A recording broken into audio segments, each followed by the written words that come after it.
So we're now going to talk about the 1938 World Cup, the third edition of the World Cup, and it was held in France.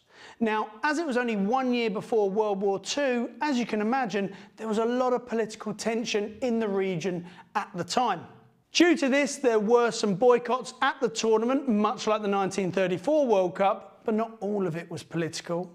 There were some debuts of some nations, and there were some good games of football thrown in there as well. So let's get into it.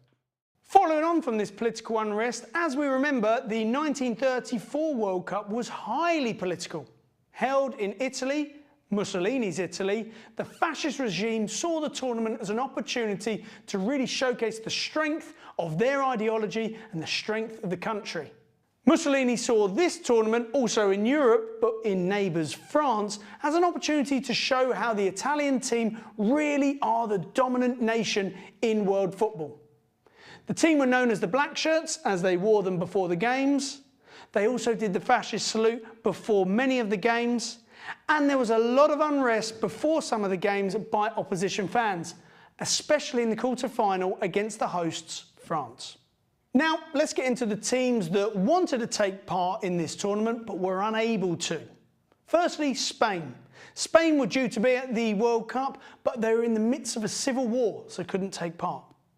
Austria also qualified, but due to the annexation of the Nazi regime in Austria, known as the Anschluss, Austria were no longer permitted to take part, and there were a number of Austrian players who were forced to play for the Germans whilst wearing the Nazi symbol on their shirts.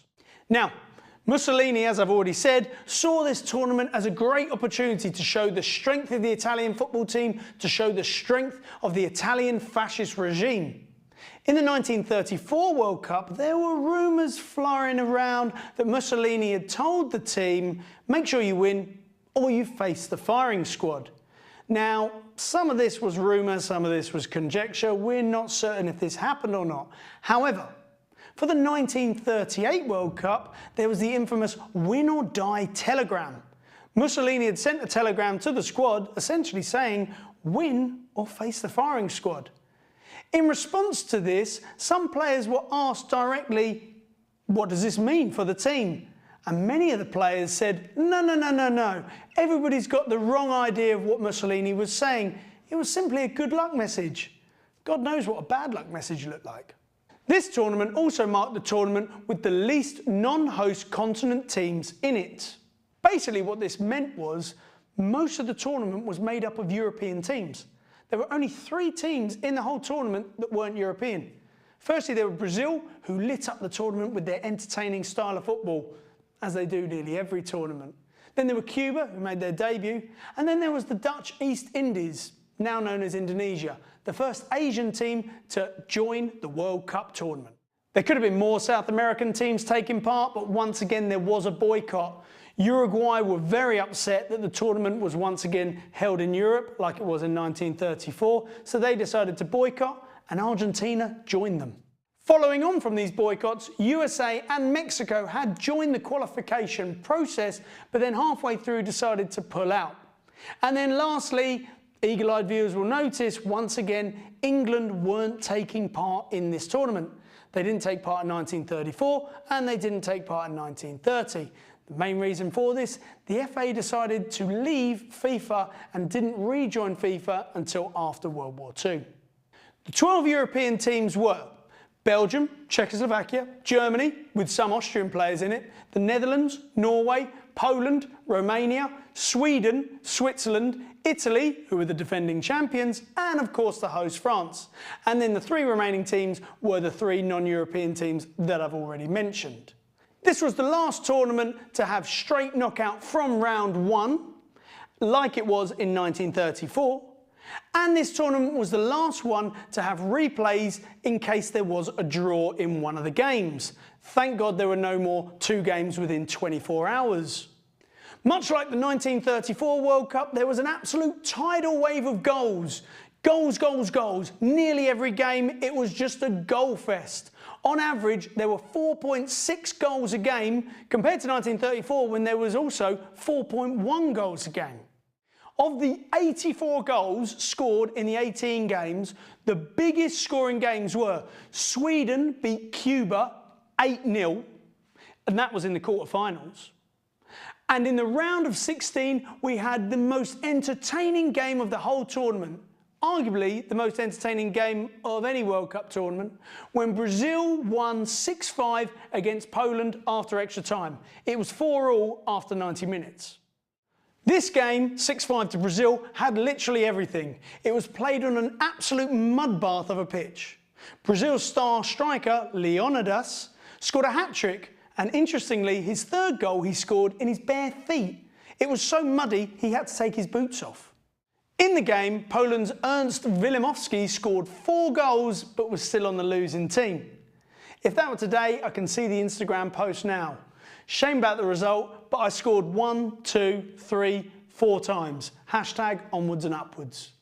As I said, there were endless goals at this tournament. The main ones coming from Hungary, Italy and Brazil. Hungary's György Shiroshi and Gyula Schengela both scored 5 goals.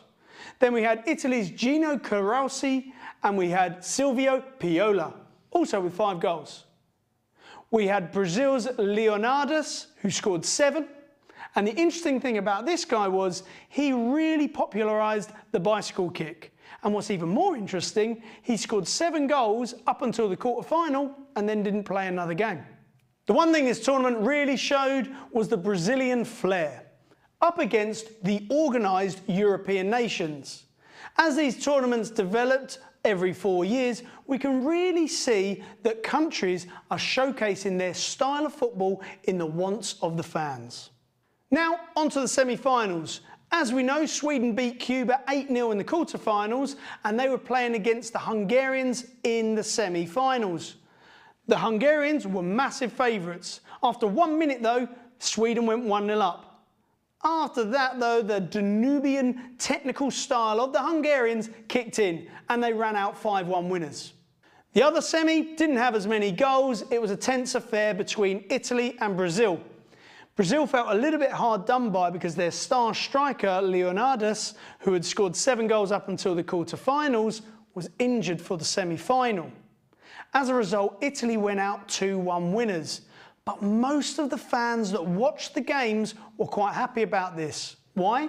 Well, Brazil arrogantly booked the only flight to Paris for the final a few days later, presuming they would get there. On top of this, this game had the unique anecdote of the Italian player Meazza, midway through the game, breaking his elastic on his shorts and his shorts falling down. Shortly after this, the Italians won a penalty and he stepped up to take it. Whilst he took it, he had to hold his shorts up. Don't worry, the ball still went in the net.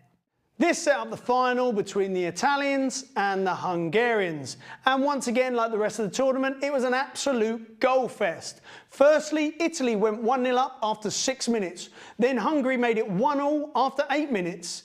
And then Italy made it 2-1 to them after 16 minutes and 3-1 after 55 minutes. So it was goals, goals, goals. Everyone was really excited.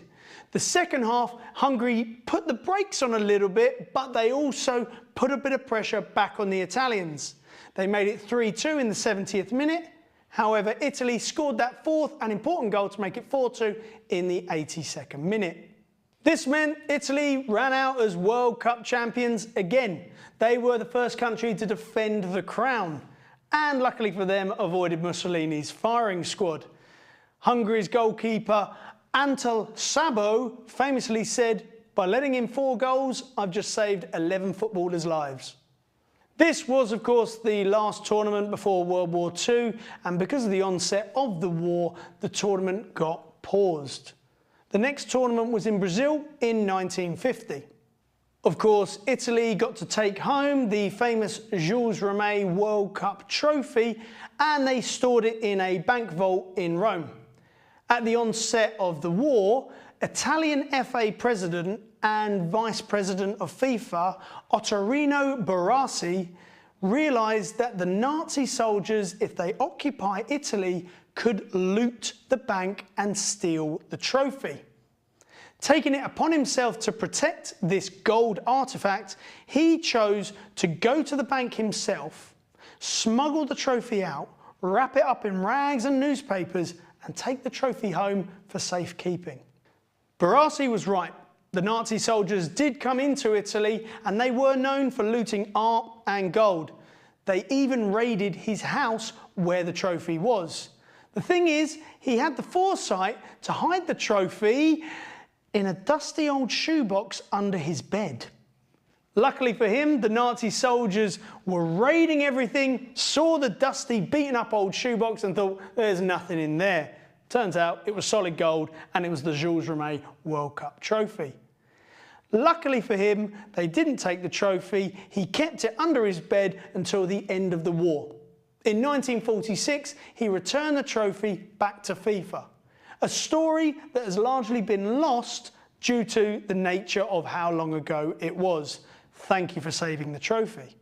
As I said, next up we're going to be talking about the World Cup in 1950 after World War II, which was hosted in Brazil.